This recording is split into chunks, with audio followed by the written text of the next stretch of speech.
Knowing जो है ना, नोइंग ये इनफ नहीं होती। पेरेंटिंग के लिए नोइंग इनफ नहीं होती।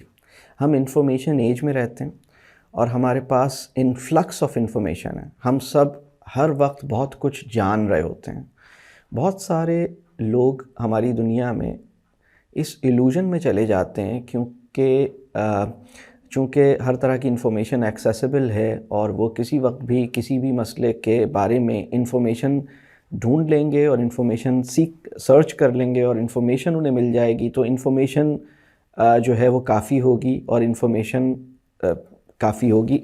मसला ये है कि इन्फॉर्मेशन या नोइंग जो है वो इनफ नहीं होती, बल्कि अच्छी पेरेंटिंग के लिए अहम बात ये नहीं है कि हम जानते क्या हैं, बल्कि अहम बात यह है कि जो कुछ हम जान रहे हैं उसको हम सही तनाजुर में प्लेस करते हैं या नहीं करते। हम अपने हमारा जो कुछ हम जान रहे होते हैं उससे भी ज़्यादा बुनियादी बात यह है कि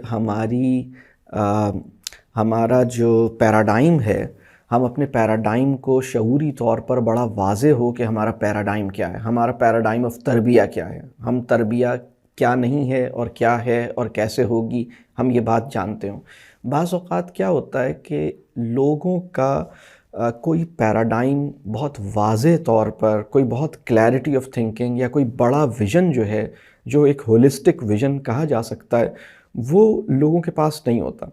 बल्कि लोग क्या करते हैं कि अपने एवरीडे प्रॉब्लम्स और एवरीडे सिचुएशंस के लिए, उस सिचुएशन को सॉल्व करने के लिए कहीं से कोई डेटा पॉइंट, कहीं से कोई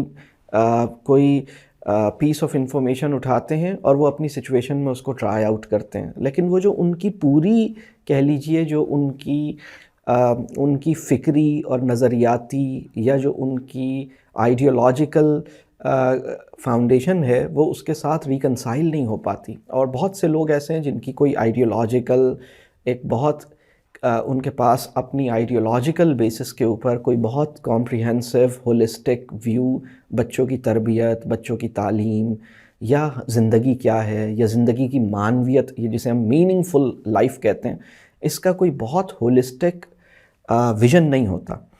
ये एक बहुत बड़ा इशू है। और दूसरी बात मैं ये कहूँ कि इन्फॉर्मेशन इनफ नहीं है। मैं इसकी एक एग्ज़ाम्पल ये देता हूँ। हमारी दुनिया में आपका क्या ख़्याल है, कितने बंदे ऐसे होंगे जिन्हें ये पता होगा कि गुस्सा करना बुरी बात है?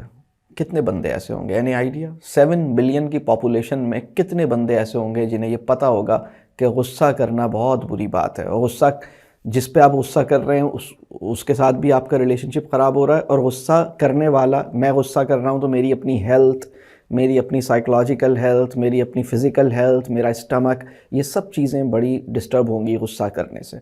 कितने बंदे ऐसे हैं इस दुनिया में जिन्हें ये पता होगा? एक रफ़ आइडिया क्या है, क्या परसेंटेज होगी बंदों की? यानी अगर मैं कहूँ, लेट्स से यूएई की पॉपुलेशन में कितने बंदे होंगे, पाकिस्तान की पॉपुलेशन में कितने बंदे होंगे जिन्हें ये पता होगा कि गुस्सा करना अच्छा नहीं है? कितने बंदे होंगे? एनी आइडिया, रफ़ एस्टिमेट कितने बंदे होंगे? तकरीबन सबको पता होगा, तकरीबन सबको पता होगा। तो 80% तो वो होंगे जिन्हें ज़्यादा पता होगा इस बारे में, ठीक है, लेकिन कुछ ना कुछ तो सबको ही पता होगा ऑलमोस्ट। और उसमें 70% तो ऐसे होंगे जो शायद उसके ऊपर तकरीर भी कर सकें, इतना पता होगा कि वो इसके ऊपर 10-20 मिनट बोल भी सकें। और हो सकता है कि उसमें से 20% वो हों जो कहीं ना कहीं वर्कशॉप्स भी इसके ऊपर करा रहे हों, या कहीं ना कहीं अपनी टीचिंग्स में उसको इस्तेमाल कर रहे हों और इसके ऊपर बड़ी खूबसूरत बातें भी करते हों। तो knowing is not enough, point 1। दूसरी बात ये कि जब आपका एक बड़ा आइडियोलॉजिकल, आपकी अपनी फाउंडेशन ना हो, या आपका अपना एक पैराडाइम ना हो, या आपका अपना आपका तनाजुर, एक ऑनगोइंग इंटेलेक्चुअल, कह लीजिए, प्रोसेस के नतीजे में आपका एक बहुत वाज़े, एक बड़ा तनाजुर ना बना, और वो भी ऐसा तनाजुर जो आपकी अपनी ईमानियात के साथ बिल्कुल, कह लीजिए, हार्मनी में है। मतलब इस वक्त प्रॉब्लम ये हो रहा है लोगों का कि ख़ास तौर पे मुसलमानों का ये प्रॉब्लम हो रहा है कि उनका ईमान और मज़हब जो है वो क्वारंटाइन हो गया। क्वारंटाइन का लफ्ज़ समझ में आ जाता है अच्छा, क्योंकि कोविड की वजह से क्वारंटाइन का वर्ड बहुत अच्छी तरह समझ में आने लगा है। नहीं तो ये तो वर्ड पहले भी एग्जिस्ट करता था। हमारे कंप्यूटर्स में कोई बग आता था, कंप्यूटर में कोई वायरस आता था, तो उसमें एक ऑप्शन होता था कि ये वायरस पूरी कंप्यूटर को तबाह करे, ख़राब करे, या do you want it to, यानी would you like this virus to be quarantine, मतलब आप उसको क्वारंटाइन कर दें वायरस को, तो वायरस क्वारंटाइन हो जाता था। हमारी ज़िंदगियों में मज़हब जो है ना वो एक क्वारंटाइन स्टेट में रहता है। हमारी पूरी लाइफ के ऊपर हमारा चीज़ों को देखने का अंदाज़ वो नहीं है जो मज़हब चाहता है कि हम जिस तरह देखें, जो हमारा दीन चाहता है। तो प्रॉब्लम ये हुआ है, अब मैंने इसमें दो बातें की हैं एक्चुअली। एक बात मैंने ये कही है कि जब हमारा अपना कोई बड़ा तनाजुर ना हो, कोई बड़ी आइडियोलॉजिकल फाउंडेशन ना हो और उसकी बेसिस पे कॉम्प्रिहेंसिव और होलिस्टिक विजन ना हो, मीनिंगफुल लाइफ क्या है, तरबिया क्या है, ज़िंदगी क्या है, बड़े सवालात हैं इसमें। खुदा एक्चुअली मुझसे चाहता क्या है, ये कायनात असल में इसकी हकीकत क्या है, मैं कौन हूँ, मेरी हकीकत क्या है, मीनिंगफुल लाइफ क्या है, लाइफ कैसे मीनिंगलेस होती है, कैसे मीनिंगफुल होती है, मैं अगर माँ हूँ या बाप हूँ तो एक्चुअली मेरा रोल क्या है। और ये मेरे जो बड़ी स्कीम ऑफ कह लीजिए थिंग्स हैं ना, जो बड़े बड़े कॉन्सेप्ट्स हैं, इन सब के साथ मिलके एक बड़ा इंटीग्रेटेड, बड़ा ही कोहेसिव किस्म का एक मॉडल जो कि जहन में कंस्ट्रक्ट हो कि चीज़ें सारी एक दूसरे के साथ जुड़ जाएं। तो ये टाइम लोगों ने नहीं लगाया होता कि उनके पास एक बिग पिक्चर आ जाए। लोगों की ज़िंदगी में इतना मौका नहीं मिला होता।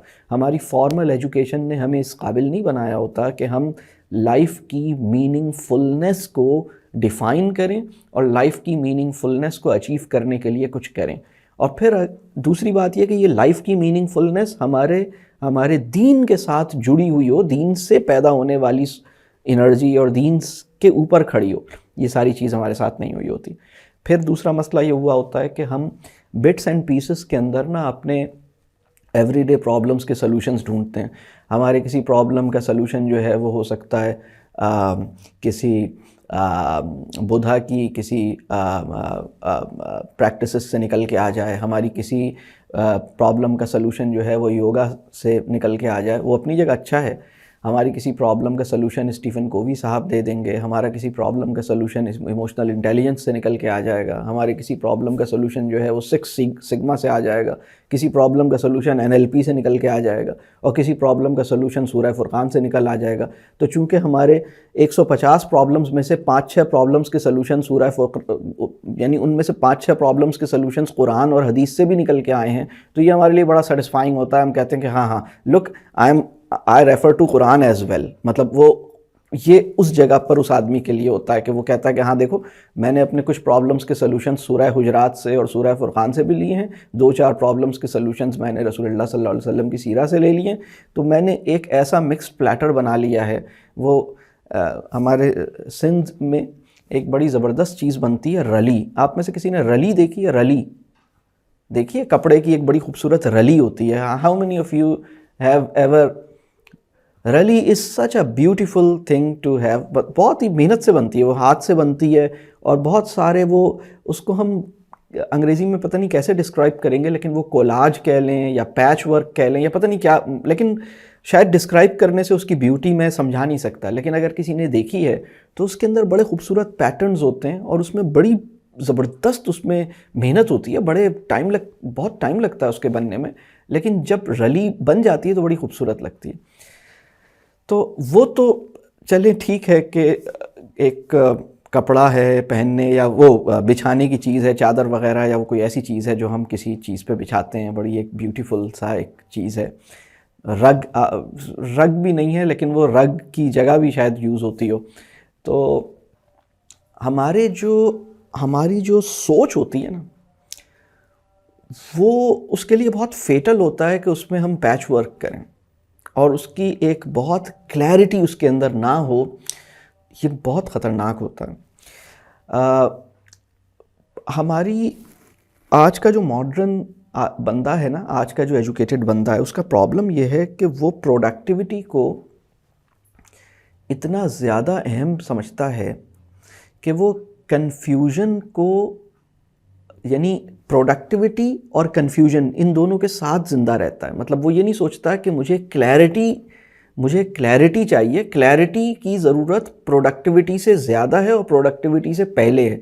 वो इस बात को नहीं समझ पाता। वो सोचता है कि भाई बस प्रोडक्टिविटी तो है ना, काम तो चल रहा है ना, इतने सारे काम कर रहा हूँ, देखो मैं ये भी कर रहा हूँ, वो भी कर रहा हूँ, घर भी बना लिया है, गाड़ी भी ख़रीद ली है, यहाँ भी चले गए हैं, वहाँ भी चले गए हैं, वो भी कर लिया है, बच्चे भी हैं, भाई भी है, अम्मा अब्बा ये वो, बहुत सारी चीज़ें चल रही हैं और बहुत सारी चीज़ें चल रही हैं। लेकिन एक जो चीज़ों को देखने के लिए जो क्लैरिटी चाहिए, जिसकी मैं बात कर रहा हूँ, एक फ़िक्री या आइडियोलॉजिकल स्ट्रेंथ चाहिए या एक फाउंडेशन चाहिए, वो मिसिंग होती है। और उसके अंदर जो मैं रली वाली बात कर रहा हूँ या मिक्स प्लेटर वाली बात कर रहा हूँ ना, उसके अंदर बहुत सारी चीज़ें मुख्तलिफ़ जगहों से ली हुई होती हैं। कोई फार ईस्ट की विजडम से अपने 2 सॉल्यूशंस वहाँ से ले लिए, कोई मैक्सिको की किसी आइडिया से वहाँ से ले लिए, कोई फ़िनलैंड का कोई आइडिया लिया, वो अपने एजुकेशन सिस्टम में फ़िट कर लिया, कोई पुराने अरबों की कोई ट्रेडिशन थी, उसमें बड़ी काम की चीज़ थी, वो ले ली, कोई हार्वर्ड यूनिवर्सिटी की रिसर्च से 4-5 सॉल्यूशंस वहाँ से ले लिए। तो हमारी लाइफ के जो 150 प्रॉब्लम्स हैं ना, उनमें से 10-15 हमने हार्वर्ड से ले लिए, 2-4 हमने अपनी नानी के पकड़ लिए, कोई अपना कहीं इंडिया का कोई हमारी विजडम थी वहाँ से आ गया। वो सब मिल मिला कर ना हमारे काम चल रहे होते हैं और एंड में हम ये कहते हैं कि प्रोडक्टिविटी हमें अचीव करनी है।